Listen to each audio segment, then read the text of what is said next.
ਏਕ ਸੰਕੋਚਿਓ ਸਭ ਹੀ।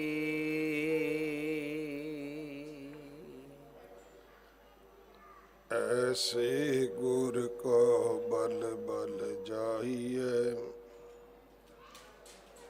आप मुकत मोहि तारे।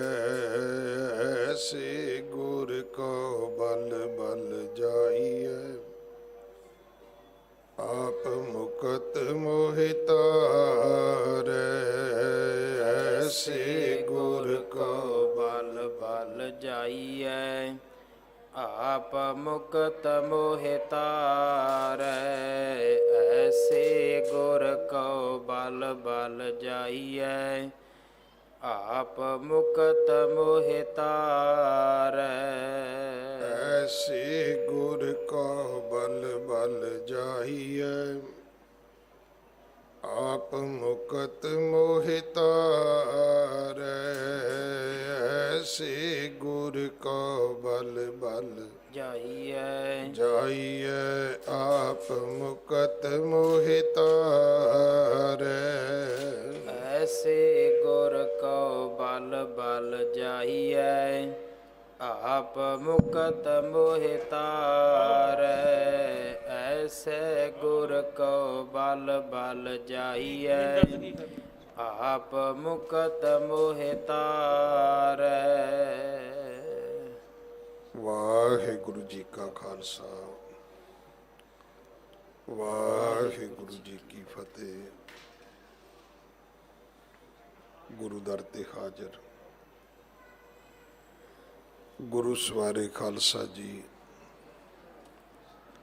आप जी वडभागे हो जो 8वें पातशाह बाला प्रीतम सतगुरु जिस डिठै सब दुख जाए,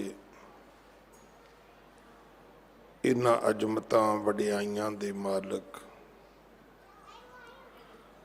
गुरु हरकृष्ण साहब महाराज जी दे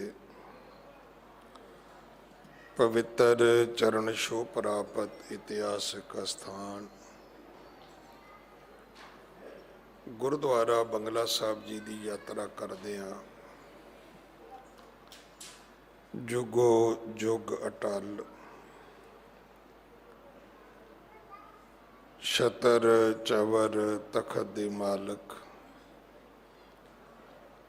धन धन धन श्री गुरु ग्रंथ साहिब पातशाह महाराज जी दे हजूर मनुखा जीवन दियां घड़ियां नूं सफला कर रहे हो।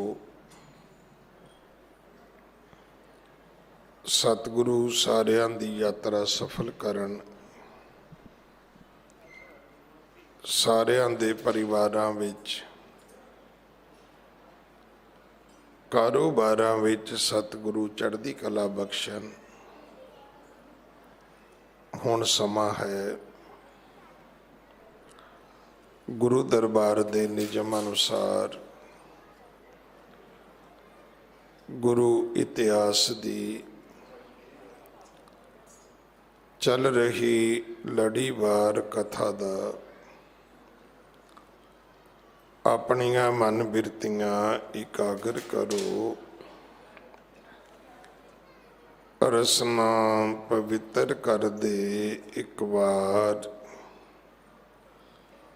सारे उच्चारण करो जी सतनाम वाहिगुरु जी।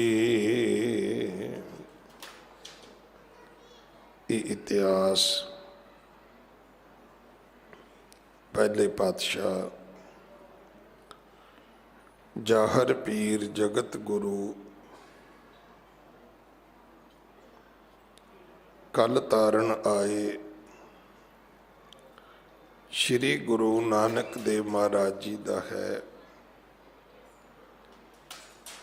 प्रसंग है सतगुरु करतारपुर साहब रहंदे ने। ये ओही करतारपुर साहब है जिसका कॉरीडोर दोबारा खुलिया है। ਪਹਿਲਾਂ ਖੁੱਲ੍ਹਿਆ ਸੀ 2019 ਵਿੱਚ, ਜਦੋਂ ਬਣਾਇਆ ਗਿਆ ਸੀ। ਫਿਰ ਕਰੋਨੇ ਦੇ ਪ੍ਰਕੋਪ ਕਰਕੇ ਇਹ ਬੰਦ ਹੋ ਗਿਆ ਸੀ। ਹੁਣ ਦੁਬਾਰਾ ਖੁੱਲ੍ਹਿਆ। ਇੱਥੇ ਸਤਿਗੁਰੂ 18 ਸਾਲ ਰਹੇ ਨੇ। ਇੱਥੇ ਹੀ ਸਤਿਗੁਰੂ ਜੋਤੀ ਜੋਤ ਸਮਾਏ ਨੇ। ਇਹ ਸਤਿਗੁਰੂ ਜੀ ਦੀ ਜਿਹੜੀ ਕਰਮ ਭੂਮੀ ਹੈ, ਉਹਦਾ ਇੱਕ ਬਹੁਤ ਅਹਿਮ ਅਸਥਾਨ ਹੈ।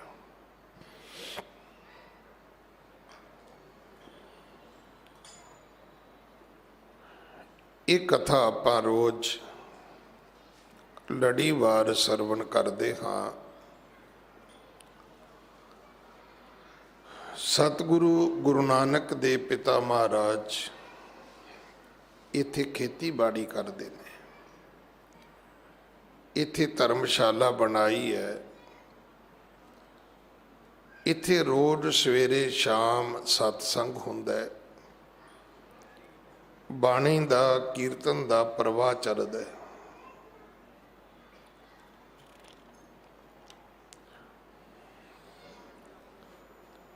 ਗੁਰੂ ਨਾਨਕ ਦੇ ਪਿਤਾ ਮਹਾਰਾਜ ਦੇ ਕੋਲ 2 ਸਿੱਖ ਆਏ ਸਨ। ਇੱਕ ਦਾ ਨਾਂ ਸੀ ਭਾਈ ਮਾਲੋ, ਇੱਕ ਦਾ ਨਾਂ ਸੀ ਭਾਈ ਮੰਗੋ।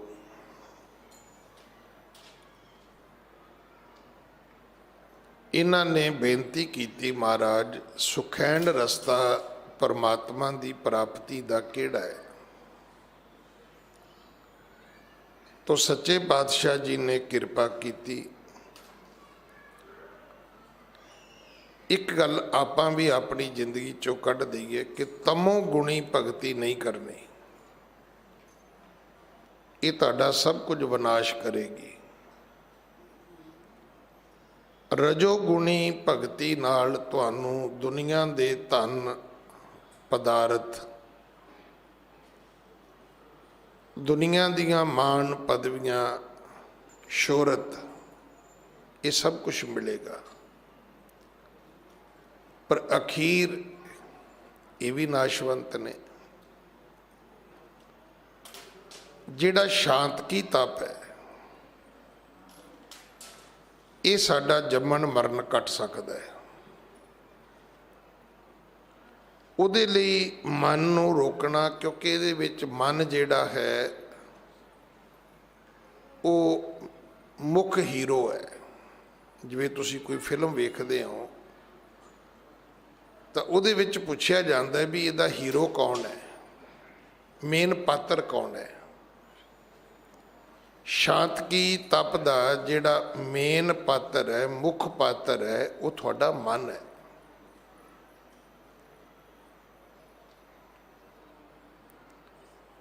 ਜਿਹੜੀ ਤੁਸੀਂ ਮੂੰਹ ਨਾਲ ਭਗਤੀ ਕਰਦੇ ਹੋ, ਇਹ ਸਾਧਨਾ ਹੈ। ਤੁਰ ਫਿਰ ਕੇ ਕਰਦੇ ਹੋ, ਬੈਠ ਕੇ ਕਰਦੇ ਹੋ, ਇਹ ਸਾਧਨਾ ਹੈ। ਸੁੱਚੇ ਮੂੰਹ ਕਰਦੇ ਹੋ, ਇਹ ਤੁਹਾਡੀ ਸਾਧਨਾ ਹੈ। ਪਰ ਮੈਂ ਐਸੇ ਵੀ ਗੁਰਸਿੱਖਾਂ ਨੂੰ ਮਿਲਿਆ ਜਿਹੜੇ ਰਾਤੀ 2 ਵਜੇ ਉੱਠ ਕੇ ਹੱਥ ਮੂੰਹ ਧੋ ਕੇ ਬਹਿ ਜਾਂਦੇ ਨੇ।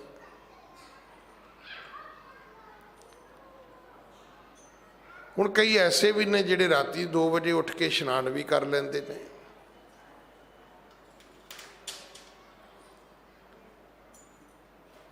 ਅਗਰ ਇਹਨੂੰ ਸਮਝਣਾ ਹੋਵੇ ਤੇ ਇੱਕ ਤਰੀਕਾ ਹੈ ਕਿ ਇਹ ਬੱਚਿਆਂ ਦੀ ਪੜ੍ਹਾਈ ਵਾਲਾ ਹੀ ਮਸਲਾ ਹੈ ਭਾਈ। ਨਹਾ ਕੇ ਪੜੋ, ਬਿਨਾਂ ਨਹਾ ਕੇ ਪੜੋ। ਸਵਾਲ ਇਹ ਵੀ ਇਹ ਨਹੀਂ ਵੀ ਰਜਾਈ ਵਿੱਚ ਉਂਘਾਂ ਆਈ ਜਾਣ, ਮਾਂ ਠਾ ਕੇ ਜਾਵੇ ਤੇ ਪੁੱਤ ਫਿਰ ਸੁੱਤਾ ਪਿਆ ਹੋਵੇ। ਕਿਉਂਕਿ ਜੋ ਜਗਨ ਲਹਾਨਸੇ ਸਾਈਂ ਕੰਨੋ ਦਾਤ, ਜਾਗਣਾ ਜਾਗਣ ਨੀਕਾ ਹਰ ਕੀਰਤਨ ਮੈਂ ਜਾਗਣਾ। ਹੁਣ ਉੱਦਾਂ ਤੁਸੀਂ ਰਾਤ ਨੂੰ ਉੱਠ ਕੇ ਤੁਰੇ ਫਿਰ ਉਹਦਾ ਕੀ ਫਾਇਦਾ? ਕੋਈ ਫਾਇਦਾ ਨਹੀਂ। ਪਰ ਜੇ ਰੱਬ ਦੀ ਭਗਤੀ ਵਿੱਚ ਜਾਗਦੇ ਹੋ ਤੇ ਉਹ ਤੁਹਾਡੇ ਜੀਵਨ ਦੇ ਵਿੱਚ बहुत परमात्मा की कृपा लैके आएगा। सच्चे पातशाह ने इन्हां नूं समझाया सी। इन्हां दा एक सवाल सी कि महाराज असी रजोगुणी होके तप करांगे ये मिलेगा, असी सतोगुणी होके तप करांगे तो ये मिलेगा। कहन लगा जी फिर ये फर्क की है? कुछ करोगे तो मिलेगा, ये तो दुनिया के हर काम धंधे विच हैगा। तो मैं परसों भी कल तो आप लड़ीवार कथा शुरू नहीं की, मैं परसों भी बेनती की सी भी असी बहुते भाई मांगो वर्गे भाई मालो वर्गे सिखा। मैं तो छोटी जी बेनती रोज़ ही करदा भी जे मैं कहना जी बेनती करदा मास्क लाओ, अगले कहते भी जे असी मास्क ला के बचना है तो उहदे विच फिर गुरु का की काम है? गुरु का काम तो तां ही है ना भी असी मास्क लाइए ना लाइए वो साडी रखिया करे।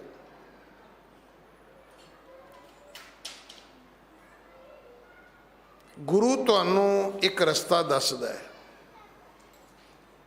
देखो जिहड़ा परमात्मा है ना उन्होंने समझण की लोड़ है।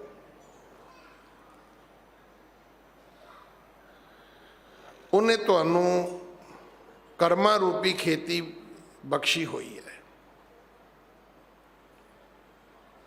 शरीर खेत है, कर्म तुहाडे बीज ने, मेहनत तुहाडा पानी है।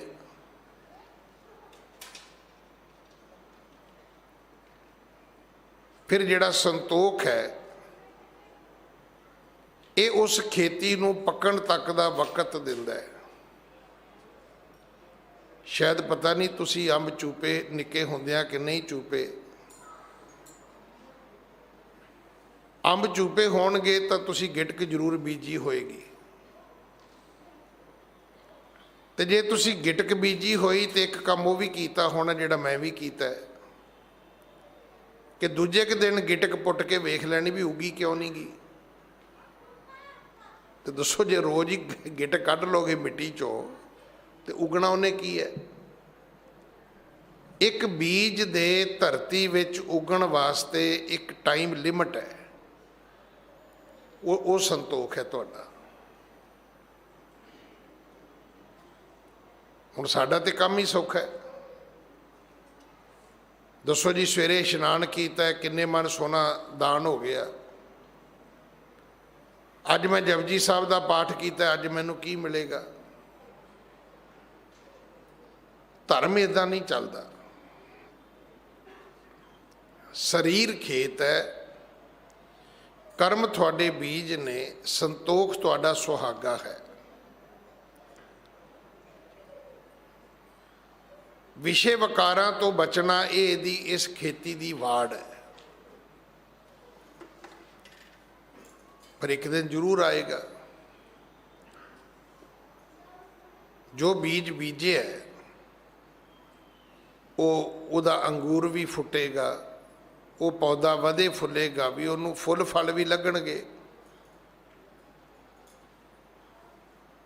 पर छोटियां छोटियां कीड़ियां तो लैके वड्डे वड्डे पंछियां जानवरां तक इहदी राखी रखनी पवेगी।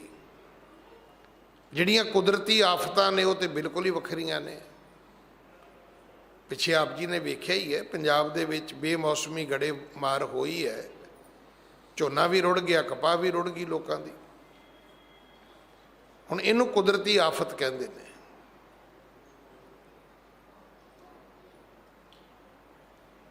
कदे किसी ने सुनिया सी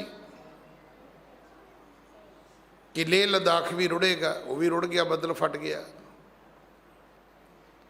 कदे किसी ने सुनिया सी कश्मीर डुबेगा? वो भी डुब गया, हालांकि पहाड़ियां ने।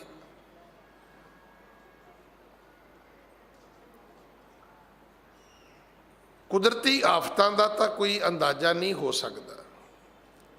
तो अज दी ये जिहड़ी कथा है ਭਾਈ ਮਾਲੋ ਨੇ, ਭਾਈ ਮੰਗੋ ਨੇ ਕਿਹਾ ਵੀ ਮਹਾਰਾਜ ਜੇ ਮਿਹਨਤ ਕਰਕੇ ਲੈਣਾ ਹੈ ਤੇ ਫਿਰ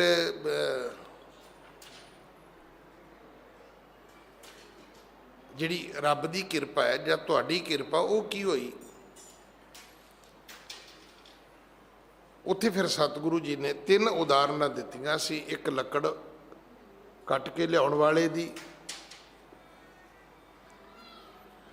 ਕਿ ਵੇਖੋ ਭਾਈ ਉਹਦੀ ਮਿਹਨਤ ਕਿੰਨੀ ਹੈ ਪਰ ਫਲ ਕਿੰਨਾ ਹੈ। ਜੰਗਲ ਚੋਂ ਲੱਕੜਾਂ ਕੱਟ ਕੇ ਲਿਆਉਂਦਾ ਬੰਦਾ ਸਭ ਤੋਂ ਘੱਟ ਪੈਸੇ ਕਮਾਉਂਦਾ ਹੈ।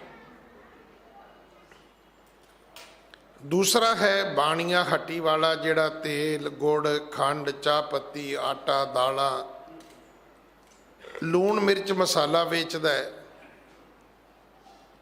ਹੁਣ ਲੱਕੜ ਕੱਟ ਕੇ ਲਿਆਉਣ ਵਾਲੇ ਨਾਲੋਂ ਇਹਦੀ ਕਿਰਤ ਸੌਖੀ ਹੈ। ਲੱਕੜਾਂ ਕੱਟ ਕੇ ਲਿਆਉਣੀਆਂ ਬੜੀ ਔਖੀ ਕਿਰਤ ਹੈ। ਕੰਮ ਔਖਾ ਹੈ, ਆਮਦਨ ਥੋੜੀ ਹੈ। ਪਰ ਹੱਟੀ ਵਾਲੇ ਦੀ ਆਮਦਨ ਜ਼ਿਆਦੀ ਹੈ, ਮਿਹਨਤ ਘੱਟ ਹੈ। ਉਹਨੂੰ ਉਨੀ ਮਿਹਨਤ ਨਹੀਂ ਕਰਨੀ ਪੈਂਦੀ ਜਿੰਨੀ ਕਿਸੇ ਨੂੰ ਜੰਗਲ ਵਿੱਚੋਂ ਲੱਕੜਾਂ ਕੱਟਣ ਲੱਗਿਆ ਕਰਨੀ ਪੈਂਦੀ ਹੈ। ਪਰ ਉਹਦੇ ਤੋਂ ਵੀ ਸੌਖਾ ਹੈ ਜਿਹੜਾ ਜੌਹਰੀ ਹੈ, ਹੀਰੇ ਮੋਤੀਆਂ ਦਾ ਵਪਾਰ ਕਰਦਾ ਹੈ। ਉਹ ਤੇ ਬਿਲਕੁਲ ਹੀ ਸ਼ੀਸ਼ੇ ਵਿੱਚ ਬੈਠਾ ਹੈ, ਉਹਦੀ ਆਮਦਨ ਸਭ ਤੋਂ ਜ਼ਿਆਦੀ ਹੈ। ਕਰਮ ਦੇ ਵਿੱਚ ਵੀ ਫਰਕ ਹੈ। ਕਰਮ ਲੱਕੜਾਂ ਕੱਟਣ ਵਾਲਾ ਵੀ ਕਰਦਾ ਹੈ, ਕਰਮ ਬਾਣੀਆਂ ਜਿਹੜਾ ਕਰਿਆਨੇ ਦੀ ਹੱਟੀ ਚਲਾਉਂਦਾ ਉਹ ਵੀ ਕਰਦਾ, ਤੇ ਕਰਮ ਜਿਹੜਾ ਸੁਨਿਆਰਾ ਹੈ, ਜੌਹਰੀ ਹੈ, ਉਹ ਵੀ ਕਰਦਾ। ਜੌਹਰੀ ਦੀ ਕਿਰਤ ਬਹੁਤ ਸੌਖੀ ਹੈ ਤੇ ਆਮਦਨ ਬਹੁਤ ਜ਼ਿਆਦੀ ਹੈ। ਇੱਥੇ ਫਿਰ ਇਹਨਾਂ ਸਿੱਖਾਂ ਨੂੰ ਗੱਲ ਸਮਝ ਆ ਗਈ। ਹਾਂਜੀ, ਇਸ ਬਿਦ ਸੁਣ ਮੰਗੋ ਗੁਰ ਬਚਨਾ, ਬਾਣੀ ਪੜਨ ਕੀਨ ਮਨ ਖਚਣਾ। ਦ੍ਰਿੜ ਉਪਾਸਨਾ ਜਬ ਭਈ, ਹੋਏ ਆਵਤ ਤਬ ਗਿਆਨ, ਤਾਂ ਤੇ ਤਪ ਇਹ ਸ਼ਾਂਤ ਕੀ, ਲਾਭ ਬਹੁਤ ਪਹਿਚਾਨ। ਜਦੋਂ ਇਹ ਭਗਤੀ ਸਮਝ ਆ ਗਈ ਵੀ ਤਪ ਨਹੀਂ ਕਰਨੇ, ਭਗਤੀ ਕਰਨੀ ਹੈ। ਸਾਡੇ ਵਿੱਚ ਅੱਜ ਵੀ ਤਪ ਦਾ ਪ੍ਰਭਾਵ ਹੈ। ਤੁਹਾਨੂੰ ਪਤਾ ਹੈ ਹੇਮਕੁੰਟ ਸਾਹਿਬ ਦੀ ਯਾਤਰਾ ਦਾ ਸਾਡੇ ਤੇ ਬਹੁਤਾ ਪ੍ਰਭਾਵ ਕਿਉਂ ਹੈ? ਕਿਉਂ ਕਿਤੇ ਨਾ ਕਿਤੇ ਜਾ ਕੇ ਅਸੀਂ ਅੱਜ ਵੀ ਉੱਥੇ ਹੀ ਖਲੋਤੇ ਹਾਂ ਵੀ ਪੌੜੀ ਪੌੜੀ ਚੜ੍ਹਦਾ ਜਾ, ਜੈ ਮਾਤਾ ਦੀ ਕਰਦਾ ਜਾ। ਵੀ ਜੇ ਹਿੰਦੂ ਵੀਰ ਵੈਸ਼ਨੋ ਦੇਵੀ ਜਾਂਦੇ ਨੇ ਤੇ ਅਸੀਂ ਵੀ ਤੇ ਹੇਮਕੁੰਟ ਸਾਹਿਬ ਇੱਦਾਂ ਹੀ ਜਾਂਦੇ ਹਾਂ। ਫਿਰ ਅਸੀਂ ਕਹਿੰਦੇ ਵੀ ਅਸੀਂ ਕੋਈ ਦੇਵੀ ਦੇ ਮੰਦਿਰ ਨੂੰ ਥੋੜ੍ਹਾ ਗਏ ਆ। ਉਹ ਨਹੀਂ ਭਾਈ, ਇਹ ਕੋਈ ਝਗੜਾ ਨਹੀਂ ਹੈਗਾ। ਝਗੜਾ ਇਹ ਨਹੀਂ ਗਾ। ਝਗੜਾ ਇਹ ਹੈ ਕਿ ਜਿਹੜਾ ਹੇਮਕੁੰਟ ਸਾਹਿਬ ਹੈ ਇਹ ਕਦੋਂ ਪ੍ਰਗਟ ਹੋਇਆ। ਬਾਣੀ ਦੇ ਵਿੱਚ ਤਾਂ ਜਦੋਂ ਮਹਾਰਾਜ ਨੇ ਬਚਿੱਤਰ ਨਾਟਕ ਉਚਾਰਿਆ, ਪਰ ਧਰਤੀ ਤੇ ਕਦੋਂ ਪੈਦਾ ਹੋਇਆ ਇਹ ਥੋੜਾ ਚਿਰ ਹੀ ਹੋਇਆ। ਪਹਿਲਾਂ ਇਹ ਹੇਮਕੁੰਟ ਸਾਹਿਬ ਹਿਮਾਚਲ ਵਿੱਚ ਹੁੰਦਾ ਸੀ। ਅਰਵਾਲ ਸਰ ਨੂੰ ਹੇਮਕੁੰਟ ਸਾਹਿਬ ਕਹਿੰਦੇ ਸੀ। ਜਦੋਂ ਇੱਧਰ ਨੂੰ ਜਾਈਏ ਨਾ ਮਣੀਕਰਨ ਨੂੰ, ਕੁੱਲੂ ਮਨਾਲੀ ਨੂੰ, ਪਹਿਲਾਂ ਕਹਿੰਦੇ ਹੁੰਦੇ ਸੀ ਇਹ ਹੇਮਕੁੰਟ ਸਾਹਿਬ ਹੈ। ਉੱਥੇ ਵੀ ਪਹਾੜੀਆਂ ਹੈਗੀਆਂ ਨੇ।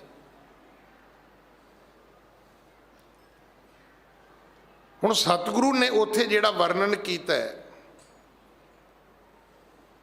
ਉਹਦੇ ਵਿੱਚ ਉਹਨਾਂ ਨੇ ਆਪਣੇ ਪਿਛਲੇ ਜਨਮਾਂ ਦੀ ਗੱਲ ਕੀਤੀ ਹੈ।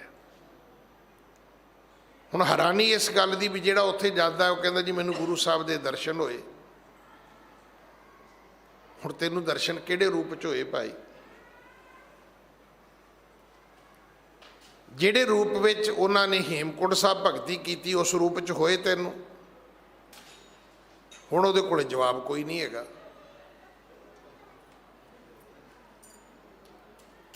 ਮੈਂ ਇਸ ਚਰਚਾ ਦੇ ਇਸ ਕੰਟਰੋਵਰਸੀ 'ਚ ਨਹੀਂ ਪੈਣਾ ਵੀ ਹੇਮਕੁੰਟ ਸਾਹਿਬ ਹੈਗਾ ਕਿ ਨਹੀਂ ਹੈਗਾ। ਬਾਣੀ 'ਚ ਹੈਗਾ ਤੇ ਹੈਗਾ। ਗੁਰੂ 10ਵੇਂ ਪਾਤਸ਼ਾਹ ਦੀ ਬਾਣੀ 'ਚ ਲਿਖਿਆ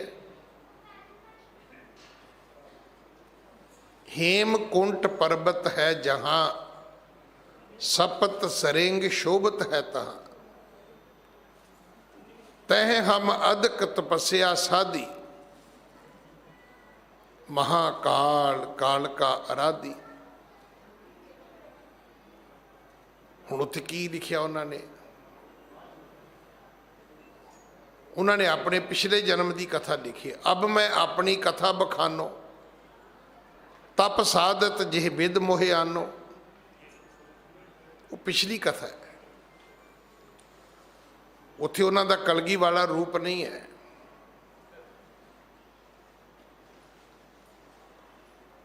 वो रूप जिहड़ा उन्हों का है वो एक पुराने तपस्वी वाला रूप है, पुराने तपस्वी वाला। अज भी तुसी गुरुद्वारियां विच वेखोगे, असी तो जी नंगे पैरी जाने आ।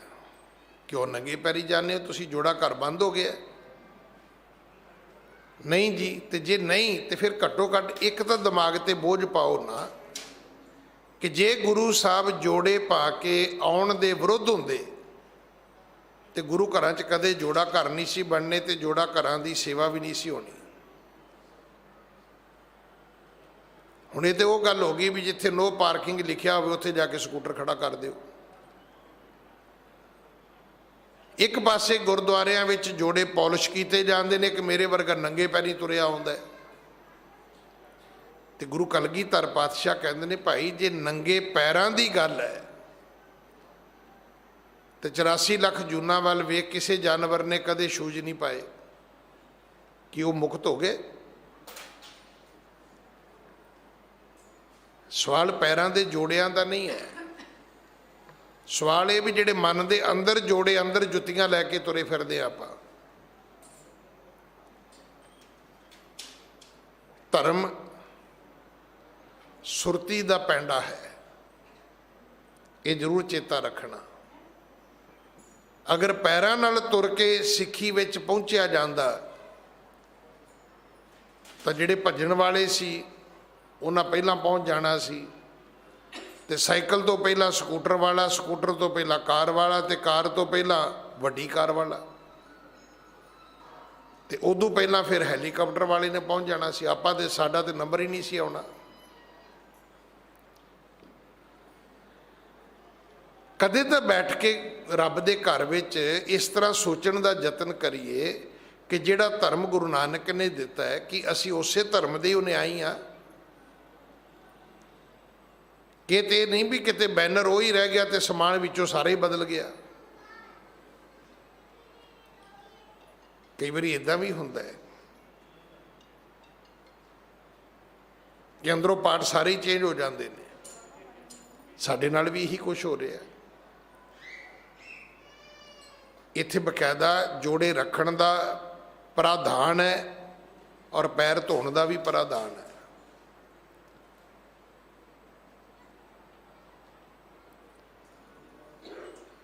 तो सच्चे पातशाह की जदों बख्शिश हुई, भाई मालो नूं भाई मांगो नूं समझ आ गई कि शांत की तप का लाभ ज़्यादा है, मेहनत बिल्कुल भी नहीं है। शांत की तप की है? सवेरे सहज विच उठो, इशनान करो, गर्मी सर्दी के अनुसार सोहना जिहा आसन बनाओ, तुसी हीटर ला लो, एसी ला लो, पखा चला लो, रजाई की बुकल मार लो, कोई गुनाह थोड़ा है। जिवें सौखा तुसी 2-4 घंटे बह सकते हो उवें बह जाओ। फिर सोहने कपड़े पाओ, गुरुद्वारे जाओ, उत्थे संगत विच बैठो, कीर्तन सुनो, कथा सुनो, फिर अपनी किरत ते जाओ, 10 नौवां की किरत करो। हफड़ा दफड़ी ते चोरी की किरत विच है। 10 नौवां की किरत विच कोई हफड़ा दफड़ी नहीं है। अज तो 20-25 साल पहला इत्थे बड़े वड्डे व्यापारी ने कपड़े दे और उन्होंने अपने स्कूल भी ने, उन्होंने शोरूम खोले। तो मैं क्या जी वो तुहाडे जे जाना होवे ते तुसी उत्थे मिलोगे? कहते ज्ञानी जी असीं ते जाते ही नहीं। कहते असीं मैनेजरां नूं बिठाता है, असीं नहीं जाते।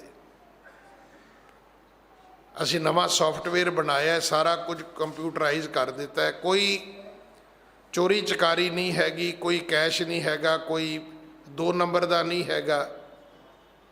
3 ਚੀਜ਼ਾਂ ਉਹ ਜਦੋਂ ਕੰਪਿਊਟਰ ਵਿੱਚ ਪਾਏਗਾ, ਕੱਪੜੇ ਦਾ ਰੰਗ, ਕੱਪੜੇ ਦੀ ਕੁਆਲਿਟੀ, ਕੱਪੜੇ ਦਾ ਪ੍ਰਾਈਸ, ਬਿੱਲ ਤਾਂ ਨਿਕਲੇਗਾ। ਮਿਣ ਕੇ ਕੱਪੜਾ ਦੇ ਦਿੱਤਾ ਹੈ, ਗਿਣ ਕੇ ਪੈਸੇ ਲੈ ਲੈਣੇ ਨੇ। ਮੈਂ ਕਿਹਾ ਜੀ ਇਹਦੇ ਨਾਲ ਕੋਈ ਫਰਕ? ਕਹਿੰਦਾ ਫਰਕ ਹੈਗਾ, ਸ਼ਾਂਤੀ ਬੜੀ ਹੈ। ਮੈਂ ਕਿਹਾ ਕੋਈ ਨੁਕਸਾਨ? ਕਹਿੰਦਾ ਕੋਈ ਨੁਕਸਾਨ ਨਹੀਂ, ਜਿੰਨਾ ਕੁ ਗੌਰਮੈਂਟ ਤੋਂ ਬਚਾਈਦਾ ਸੀ ਉਹਨਾਂ ਨੌਕਰ ਖਾ ਜਾਂਦੇ ਸੀ।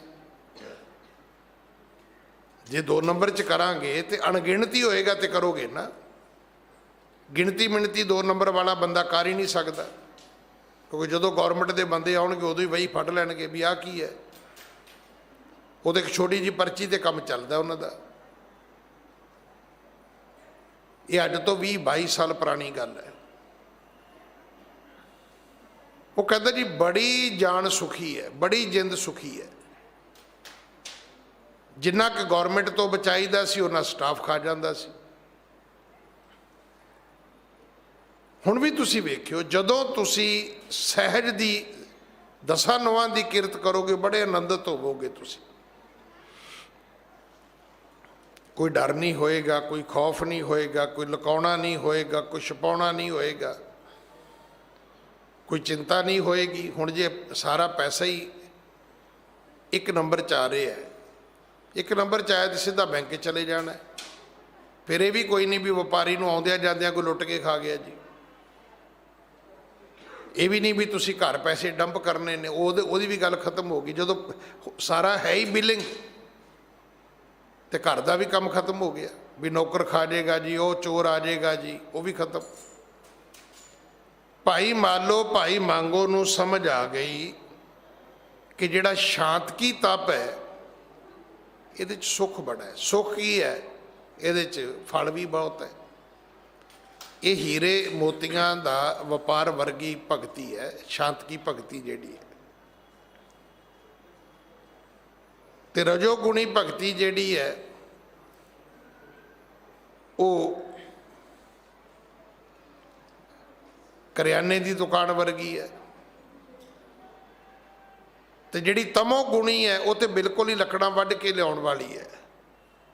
ਹੁਣ ਲੱਕੜਾਂ ਵੱਢਣ ਗਿਆ ਜੰਗਲ 'ਚ, ਪਤਾ ਨਹੀਂ ਬੰਦਾ ਮੁੜ ਕੇ ਆਏਗਾ ਕਿ ਨਾ ਆਏਗਾ ਕਿ ਨਹੀਂ ਆਏਗਾ।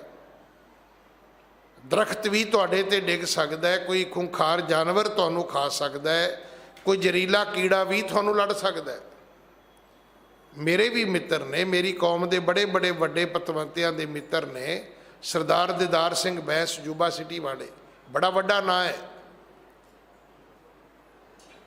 ਇੱਕ ਵੱਡੇ ਸਰਦਾਰ ਨੂੰ ਇੱਕੋ ਆਪਣੇ ਹੀ ਦਰਖਤ ਨੇ ਢਾ ਲਿਆ, ਉਹਦੇ ਤੇ ਪੇੜ ਡਿੱਗ ਪਿਆ, ਅੱਜ ਵੀ ਜਿਉਂਦਾ ਹੈ। ਪਰ ਉਹ ਉੱਦਾਂ ਦਾ ਮੁੜ ਕੇ ਬਣ ਨਹੀਂ ਸਕਿਆ। ਜਦੋਂ ਪਹਿਲੀ ਵਾਰੀ ਉਹ 84 ਤੋਂ ਬਾਅਦ ਇੰਡੀਆ ਆਇਆ ਸੀ ਨਾ, ਤੇ ਮੈਂ ਉਹਨੂੰ ਦਿੱਲੀ ਏਅਰਪੋਰਟ ਤੇ ਲੈਣ ਗਿਆ। ਤੇ ਮੈਂ ਪੁੱਛਿਆ, ਮੈਂ ਕਿਹਾ ਜੀ ਦੀਦਾਰ ਸੋ ਬੈਂਸ ਮੈਂ ਪਛਾਣੂਗਾ ਕਿਵੇਂ? ਕਹਿੰਦੇ ਜਿਹਦੀ ਢੱਠੀ ਜੀ ਪੱਗ ਹੋਵੇ ਤੇ ਸਾਰਿਆਂ ਤੋਂ ਲੰਮਾ ਹੋਵੇ, ਸਮਝ ਲੈਣਾ ਵੀ ਇਹ ਦੀਦਾਰ ਸੋ ਬੈਂਸ ਹੈ। ਇਹ ਉਹ ਸਰਦਾਰ ਸੀ ਜਿਹਦੇ ਕੋਲ ਭਲੇ ਸਮੇਂ ਆਪਣਾ ਚਾਟੜ ਜਹਾਜ਼ ਸੀਗਾ। ਭਲੇ ਸਮੇਂ ਜਿੰਨੇ ਪੰਜਾਬ ਦੇ ਲੀਡਰ ਜਾਂਦੇ ਸੀ ਸਭ ਉਹਦੇ ਜਹਾਜ਼ ਤੇ ਉਡਾਰੀਆਂ ਮਾਰਦੇ ਸੀ। ਅੱਜ ਮੰਜੀ ਤੇ ਪਿਆ ਹੈ। ਦਰਖਤ ਨੂੰ ਕੱਟ ਕੇ ਪੈਸੇ ਕਮਾਉਣੇ ਤਮੋ ਗੁਣੀ ਭਗਤੀ ਹੈ। ਕਰਿਆਨੇ ਦੀ ਦੁਕਾਨ ਪਾ ਕੇ ਸੌਦਾ ਵੇਚ ਕੇ ਪੈਸੇ ਕਮਾਉਣੇ ਇਹ ਰਜੋਗੁਣੀ ਭਗਤੀ ਹੈ।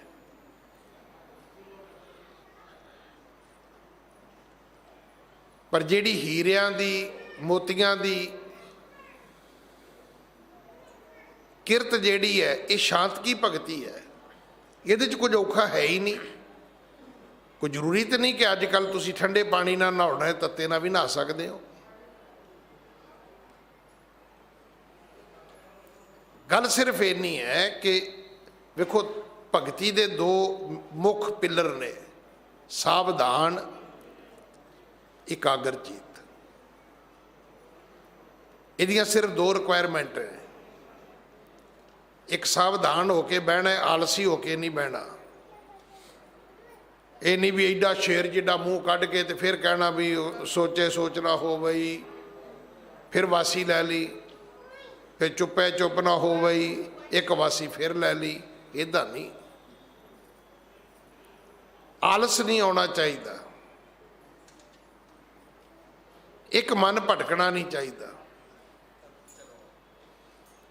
ਹੁਣ ਸ਼ਾਂਤ ਕੀ ਭਗਤੀ ਜਿਹੜੀ ਹੈ ਉਹ ਤਾਂ ਹੀਰੇ ਮੋਤੀਆਂ ਦੇ ਵਪਾਰੀਆਂ ਵਾਲਾ ਕੰਮ ਹੈ। ਰਜਾਈ ਲੈ ਕੇ ਕਰੋ, ਕੰਬਲ ਲੈ ਕੇ ਕਰੋ, ਪੱਖਾ ਚਲਾ ਕੇ ਕਰੋ, ਏਸੀ ਚਲਾ ਕੇ ਕਰੋ, ਘਾਹ 'ਤੇ ਬਹਿ ਕੇ ਕਰੋ, ਬਾਹਰ ਲੌਬੀ ਵਿੱਚ ਬਹਿ ਕੇ ਕਰੋ, ਆਪਣੇ ਘਰ ਮੈਡੀਟੇਸ਼ਨ ਦਾ ਰੂਮ ਬਣਾ ਕੇ ਕਰੋ, ਜਿੱਥੇ ਮਰਜ਼ੀ ਬਹਿ ਕੇ ਕਰੋ। ਤੇ ਫਲ ਕਿੰਨਾ ਹੈ? ਫਲ ਬਹੁਤ ਹੈ। ਕਰਿਆਨੇ ਦੀ ਦੁਕਾਨ ਵਾਲੇ ਦੀ ਵੀ ਆਮਦਨ ਬਹੁਤੀ ਨਹੀਂ ਹੈ। ਬਹੁਤ ਥੋੜੇ ਹੋਣਗੇ ਕਰਿਆਨੇ ਦੀ ਦੁਕਾਨ ਵਾਲੇ 4-5 ਕਰੋੜ ਦੇ ਘਰ ਵਿੱਚ ਰਹਿੰਦੇ, ਪਰ ਹੀਰੇ ਮੋਤੀਆਂ ਦੇ ਵਪਾਰੀ ਤੇ 1.5 ਕਰੋੜ ਦੀ ਤਾਂ ਗੱਡੀ 'ਚ ਹੀ ਘੁੰਮਦੇ ਨੇ। ਸ਼ਾਂਤ ਕੀ ਜਿਹੜੀ ਭਗਤੀ ਹੈ ਉਹਦੇ ਵਿੱਚ ਬੜੇ ਪੁੰਨ ਫਲ ਨੇ। ਭਾਈ ਮਾਲੋ ਤੇ ਭਾਈ ਮੰਗੋ ਨੂੰ ਗੱਲ ਸਮਝ ਆ ਗਈ। ਫਿਰ ਕੀ ਹੋਇਆ? ਇਸ ਬਿਦ ਸੁਣ ਮੰਗੋ ਗੁਰ ਬਚਨਾ, ਬਾਣੀ ਪੜਨ ਕੀਨ ਮਨ ਖਚਣਾ। ਹੁਣ ਉਹਨਾਂ ਨੇ ਸਾਰੀਆਂ ਗੱਲਾਂ ਛੱਡ ਦਿੱਤੀਆਂ ਜਿਹੜੀਆਂ ਅਸੀਂ ਅਜੇ ਫੜੀਆਂ ਵੀ ਨਹੀਂ। ਉਹਨਾਂ ਨੇ ਛੱਡ ਦਿੱਤੀਆਂ। ਉਹਨਾਂ ਕਹਿੰਦੇ ਅਸੀਂ ਇਹ ਕੰਮ ਨਹੀਂ ਕਰਨਾ। ਸਿੱਖ ਧਰਮ ਦੇ ਵਿੱਚ ਸਿਰਫ ਬਾਣੀ ਦੀ ਮਹਾਨਤਾ ਹੈ, ਨੰਗੇ ਪੈਰੀ ਆਉਣ ਦੀ ਕੋਈ ਮਹਾਨਤਾ ਨਹੀਂ ਹੈ। ਤੁਸੀਂ ਵੇਖਿਆ ਹੋਣਾ ਕਈ ਨਿਸ਼ਾਨ ਸਾਹਿਬ ਦੇ ਚੱਕਰ ਲਾਈ ਜਾਂਦੇ ਨੇ, ਕੱਢੀ ਜਾਂਦੇ ਨੇ ਚੱਕਰ। ਵੇਖੋ ਜੀ, ਵਾਕ ਕਰਨ ਲਈ, ਸੈਰ ਕਰਨ ਲਈ ਤਾਂ ਠੀਕ ਹੈ। ਕਈ ਸਰੋਵਰ ਦੀ ਪਰਿਕਰਮਾ ਕਰਦੇ ਨੇ। ਮੈਨੂੰ ਨਹੀਂ ਪਤਾ ਸਰੋਵਰ ਦੀ ਪਰਿਕਰਮਾ ਕਰਕੇ ਮੁਕਤੀ ਹੋਈ ਕਿ ਨਹੀਂ ਹੋਈ, ਪਰ ਜਿੱਧਰ ਕਿਤੇ ਭਾਵੇਂ ਭੁੱਲ ਭੁਲੇਖੇ ਵਿੱਚ ਡਿੱਗ ਪਿਓ, ਭਿੱਜ ਗਏ ਹੋ ਨਾ, ਉਧਰ ਹੋ ਜਾਏਗੀ। ਵੀ ਕੱਪੜੇ ਲਾ ਕੇ ਤੇ ਭਾਵੇਂ ਤੂੰ ਨਾ ਡਿੱਗੇ, ਸ਼ਾਇਦ ਉਦੋਂ ਹੀ ਪੈਰ ਫਿਸਲ ਕੇ ਡਿੱਗ ਪਏ ਸਰੋਵਰ 'ਚ, ਤਾਂ ਫਿਰ ਮੁਕਤੀ ਜ਼ਰੂਰ ਹੋ ਜਾਏਗੀ। ਇੱਥੇ ਰਾਮਦਾਸ ਸਰੋਵਰ ਨਹਾਤੇ, ਇੱਥੇ ਨਹਾਤੇ ਦੀ ਗੱਲ ਹੈ। ਸਭ ਉਤਰੇ ਪਾਪ ਕਮਾਤੇ, ਇੱਥੇ ਪਰਿਕਰਮਾ ਦੀ ਗੱਲ ਸ਼ੁਰੂ ਹੋ ਗਈ। ਸਰੋਵਰ ਦੀ ਪਰਿਕਰਮਾ ਨਹੀਂ ਹੈ, ਪਰਿਕਰਮਾ ਗੁਰੂ ਗ੍ਰੰਥ ਸਾਹਿਬ ਦੀ ਹੈ। ਸਰੋਵਰ ਦਾ ਇਸ਼ਨਾਨ ਹੈ। ਨਿਸ਼ਾਨ ਸਾਹਿਬ ਨੂੰ ਫਤਿਹ ਬੁਲਾਇਆ ਕਰੋ। ਤੁਹਾਡੇ ਗੁਰੂ ਦਾ ਪਰਚਮ ਹੈ, ਤੁਹਾਡੀ ਕੌਮ ਦਾ ਨਿਸ਼ਾਨ ਹੈ। ਸਿੱਖੀ ਨੂੰ ਸਮਝਣ ਦੀ ਲੋੜ ਹੈ। ਜੋੜਿਆਂ ਨੂੰ ਮੱਥਾ ਟੇਕਣ ਦੀ ਲੋੜ ਨਹੀਂ, ਪਰ ਹੱਦ ਹੋ ਗਈ ਹੈ। ਪਹਿਲਾਂ ਜੋੜੇ ਫੜਨਗੇ, ਫਿਰ ਉਹਦੇ ਥੱਲੇ ਹੱਥ ਫੇਰਨਗੇ, ਫਿਰ ਉਹ ਹੱਥ ਮੂੰਹ ਤੇ ਫੇਰਨਗੇ। ਤੁਸੀਂ ਸੋਚ ਸਕਦੇ ਕਿੰਨੀ ਗੰਦਗੀ ਹੋਏਗੀ ਉਹ ਜੁੱਤੀ ਦੇ ਥੱਲੇ।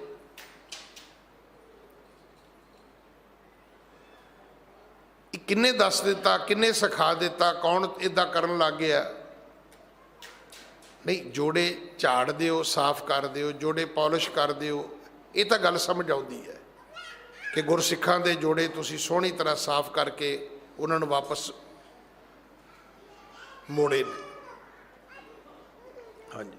ਸਨਮੁਖ ਮਾਲੋ ਸੁਣ ਹੈ ਤਬ ਹੀ, ਬੈਠ ਰਖੀਕ ਸੰਕੋਚੈ ਸਭ ਹੀ। ਭਾਈ ਮਾਲੋ ਨੂੰ ਵੀ ਸਮਝ ਆ ਗਈ ਕਿ ਗੁਰੂ ਦੇ ਸਨਮੁਖ ਬੈਠ ਕੇ ਇੰਦਰੀਆਂ ਨੂੰ ਸੰਕੋਚਣਾ ਹੈ। ਅਸੀਂ ਤੇ ਇੰਦਰੀਆਂ ਖਿਲਾਰ ਲਈਆਂ। ਸਾਡਾ ਤਾਂ ਫੋਨ ਹੀ ਨਹੀਂ ਬੰਦ ਹੁੰਦਾ। ਅੱਖਾਂ ਨੂੰ ਰੋਕਣਾ ਸੀ, ਕੰਨਾਂ ਨੂੰ ਰੋਕਣਾ ਸੀ, ਦਿਮਾਗ ਨੂੰ ਰੋਕਣਾ ਸੀ।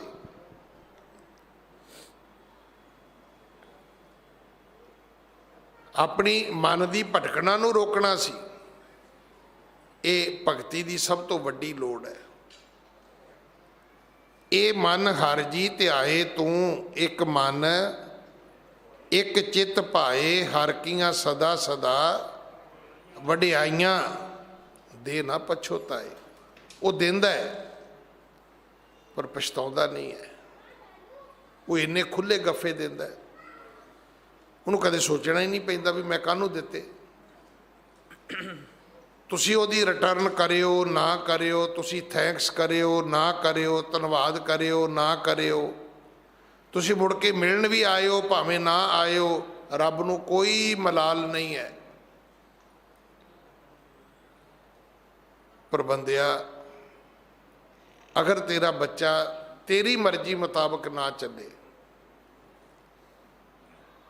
ਤੇ ਤੂੰ ਇੱਕ ਵਾਰੀ ਨਹੀਂ 1000 ਵਾਰੀ ਜ਼ਿੰਦਗੀ 'ਚ ਕਹਿਣਾ ਹੈ, ਮੈਨੂੰ ਪਤਾ ਹੁੰਦਾ ਇਸ ਕਾਕੇ ਨੇ ਇਦਾਂ ਦਾ ਨਿਕਲਣਾ ਹੈ ਤੇ ਮੈਂ ਜੰਮਣਾ ਹੀ ਨਹੀਂ ਸੀ, ਮੈਂ ਜੰਮਣਾ ਹੀ ਨਹੀਂ ਸੀ।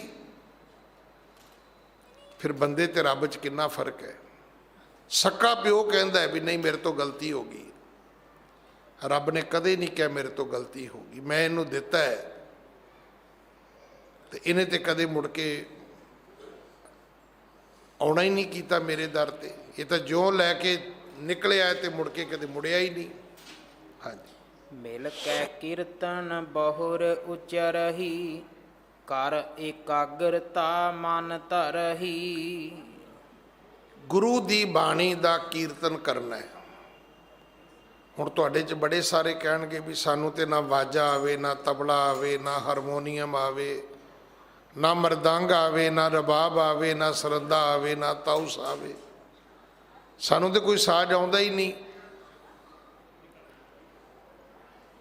ਜਦੋਂ ਤੁਸੀਂ ਬਾਥਰੂਮ 'ਚ ਗਾਣੇ ਗਾਉਂਦੇ ਹੋ ਉਦੋਂ ਕਿਹੜੇ ਤਾਲ ਵੱਜਦੇ ਹੁੰਦੇ ਨੇ? ਉਹ ਕੀ ਹੈ? ਉਹ ਤੁਹਾਡੇ ਮਨ ਦੀ ਅਵਸਥਾ ਹੈ। ਕਦੇ ਇਦਾਂ ਤੁਸੀਂ ਬਾਣੀ ਪੜ੍ਹਦੇ ਵੀ ਸੁਣੇ ਹੋਣੇ ਸਿੱਖ। ਅੱਜ ਤੇ ਹੁਣ ਮੁੱਕ ਗਿਆ ਕੰਮ। ਪੁਰਾਣੀਆਂ ਮਾਵਾਂ ਜਦੋਂ ਲੋਹ ਤੇ ਲੰਗਰ ਪਕਾਉਂਦੀਆਂ ਸੀ,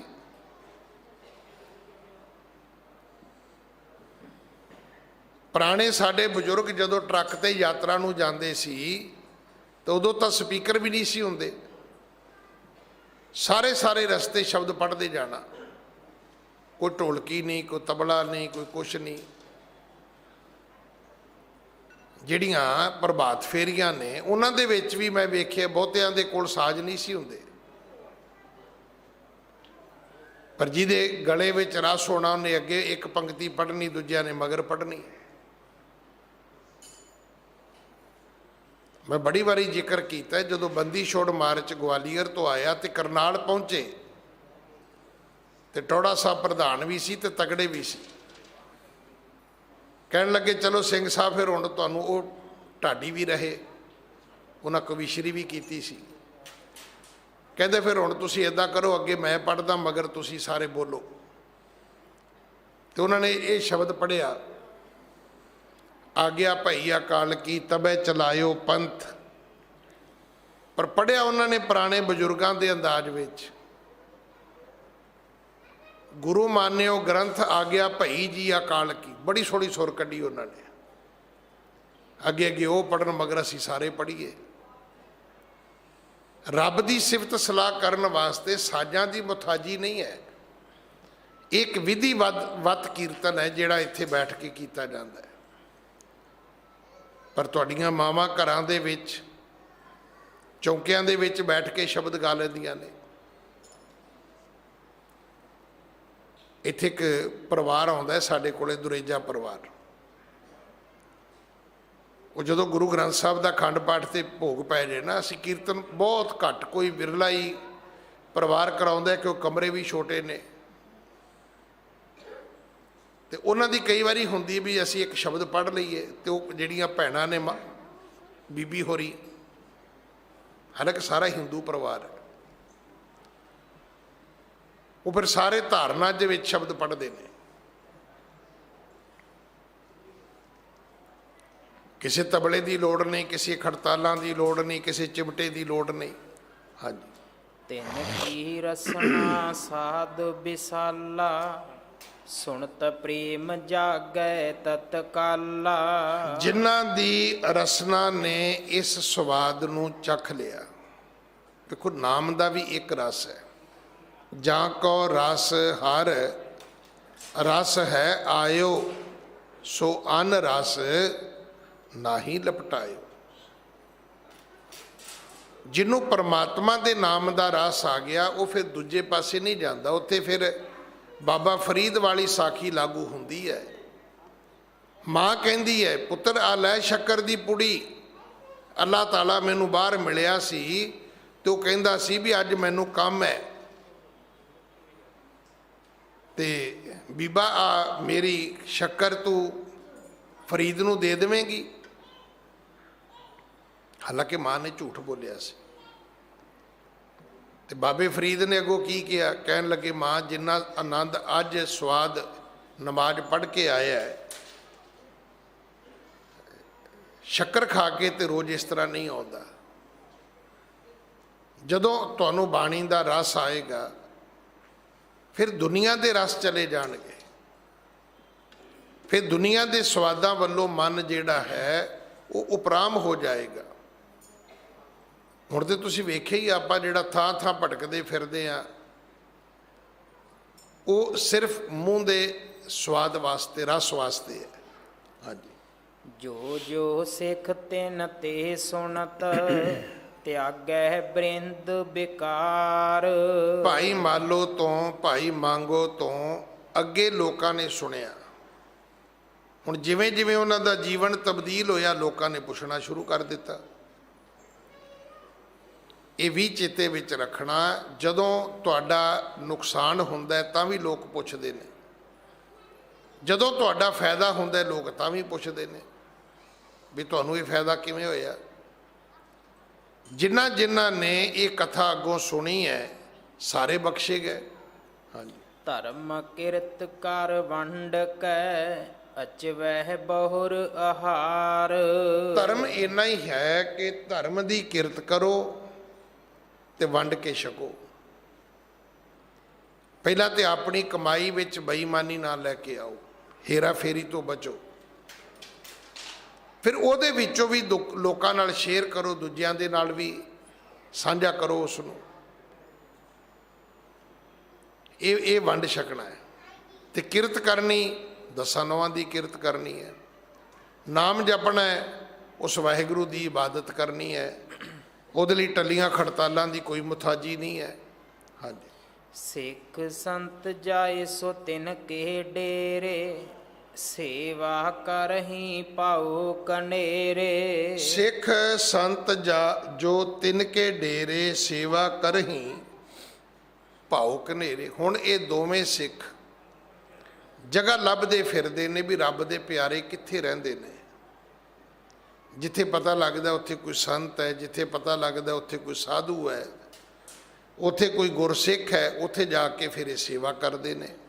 ਹਾਂਜੀ, ਤਿਨ ਕੇ ਸਦਨ ਦੇਸ ਜਿਸ ਮਾਹੀ ਭਾ ਉਧਾਰ ਬਹੁ ਨਰਨ ਤਹਾਹੀ। ਜਿੱਥੇ ਜਿੱਥੇ ਗੁਰੂ ਦੀ ਕਿਰਪਾ ਹੋਈ ਵਰਤੀ ਹੈ ਕਿ ਗੁਰੂ ਦੇ ਸਿੱਖ ਬਣੇ ਲੋਕ, ਗੁਰੂ ਤੋਂ ਬਖਸ਼ੇ ਗਏ ਸਾਧੂ ਸੰਤ ਬਣੇ ਲੋਕ, ਉਹ ਆਪ ਨਹੀਂ ਤਰੇ, ਉਹਨਾਂ ਨੇ ਦੇਸ਼ਾਂ ਦਾ ਵੀ ਉਧਾਰ ਕਰ ਦਿੱਤਾ। ਉਹ ਧਰਤੀ ਦੇ ਲੋਕ ਹੀ ਤਰ ਗਏ, ਉਥੋਂ ਉਸ ਦੇਸ਼ ਦੇ ਲੋਕ ਵੀ ਤਰ ਗਏ।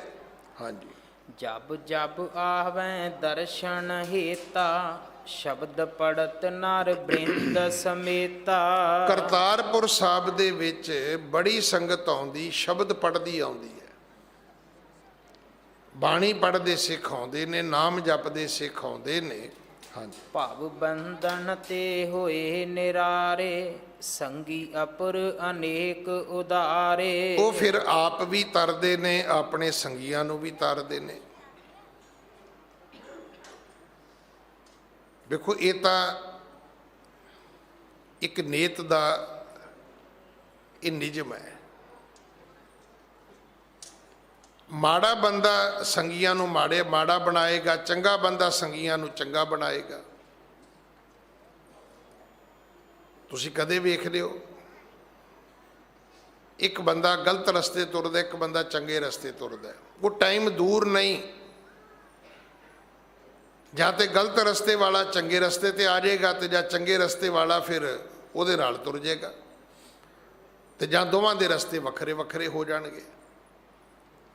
ਇਹ ਨਹੀਂ ਹੋ ਸਕਦਾ ਵੀ ਖਰਚਾ ਆਪੋ ਆਪਣਾ ਤੇ ਦੋਸਤੀ ਪੱਕੀ, ਇਹ ਨਹੀਂ ਹੋਣੀ। ਚੰਗੇ ਦਾ ਮਾੜੇ ਨਾਲ ਮੇਲ ਕੋਈ ਨਹੀਂ ਹੈਗਾ। ਜਾਂ ਤੇ ਚੰਗਾ ਮਾੜੇ ਵਿੱਚ ਬਦਲ ਜਾਏਗਾ, ਜਾਂ ਮਾੜਾ ਚੰਗੇ ਨਾਲ ਬਦਲ ਜਾਏਗਾ।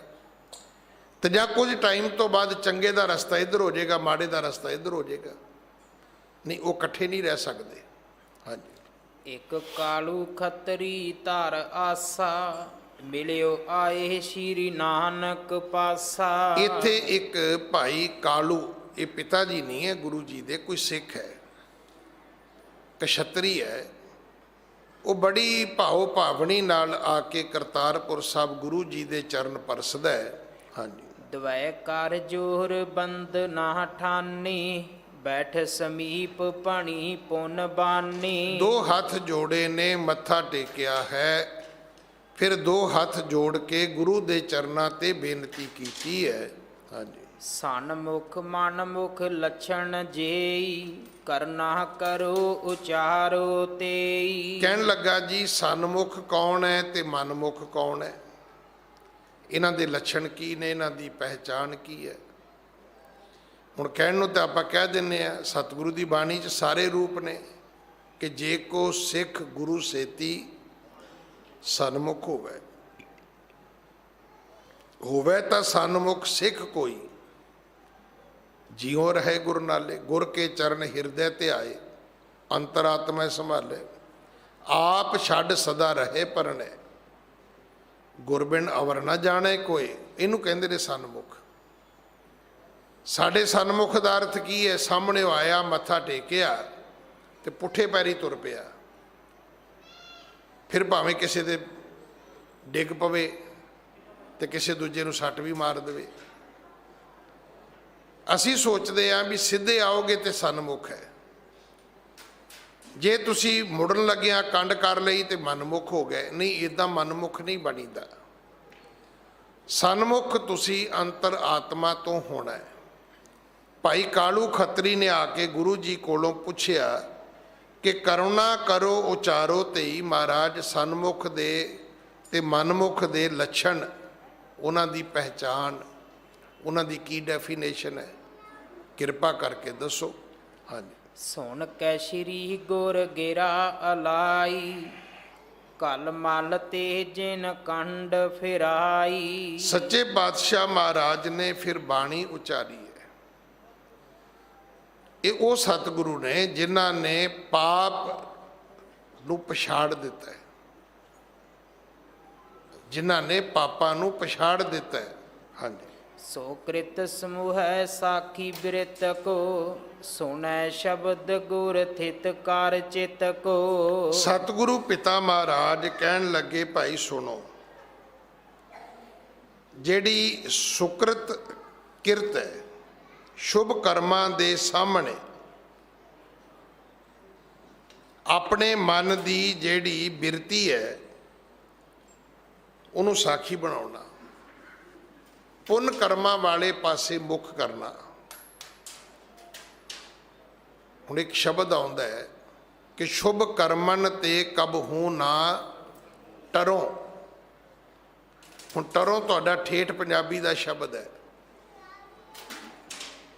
ਆਪਾਂ ਕਹਿੰਦੇ ਨੇ ਵੀ ਹੁਣ ਕਿਉਂ ਟਲਦਾ ਹੈ ਬਈ, ਹੁਣ ਸਿੱਧਾ ਹੋ ਕੇ ਵੱਜ, ਟੱਕਰ ਸਿੱਧਾ ਹੋ ਕੇ। ਫਿਰ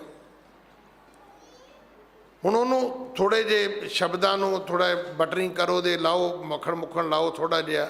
ਆ ਬਾਈ ਇੱਧਰ ਉੱਧਰ ਕਿਉਂ ਕਰ ਰਿਹਾ, ਇੱਧਰ ਉੱਧਰ ਕਿਉਂ ਜਾ ਰਿਹਾ ਤੂੰ, ਹੁਣ ਬਟਰਿੰਗ ਹੋ ਗਈ।